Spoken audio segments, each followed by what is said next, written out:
ఈ నెల 29వ తారీఖు బక్రీద్ సందర్భంగా కుర్బానీ కోసం హైదరాబాద్కి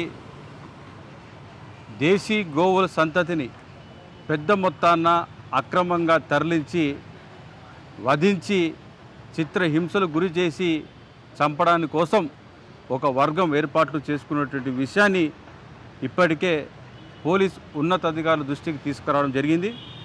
ఈరోజు ప్రత్యేకంగా ఏ ప్రాంతంలో అయితే గోవులని వధించి చిత్రహింసలు గురి చేసి నరకయాతన పెట్టి చంపేస్తున్నటువంటి ప్రాంతమైనటువంటి బౌద్ధూర్పుర ప్రాంతానికి వచ్చి ఇక్కడ ఉన్నటువంటి సర్కిల్ ఇన్స్పెక్టర్ని కలిసి మీరు ఎట్టి పరిస్థితుల్లో ఎక్కడైతే ఆవులని అక్రమంగా తరలించి వాటిని ఇక్కడ తీసుకొచ్చి పెట్టారో వాటిని ఇమ్మీడియట్గా రెస్క్యూ చేసి గోశాలలకు తరలించాలని చెప్పేసి కూడా పిటిషన్ జరిగింది.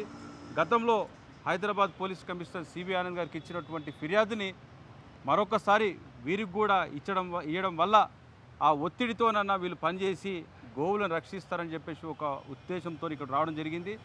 ఇది గాంక మీరు చేయలేకపోతే హిందూ సమాజం ఒక్కతాటి మీదకి వచ్చి వాళ్ళే రక్షించుకున్నటువంటి పరిస్థితి తీసుకురాకూడదనే ఉద్దేశంతోనే ఈరోజు మేము పోలీస్ స్టేషన్కి రావడం జరిగింది. జై గోమాత.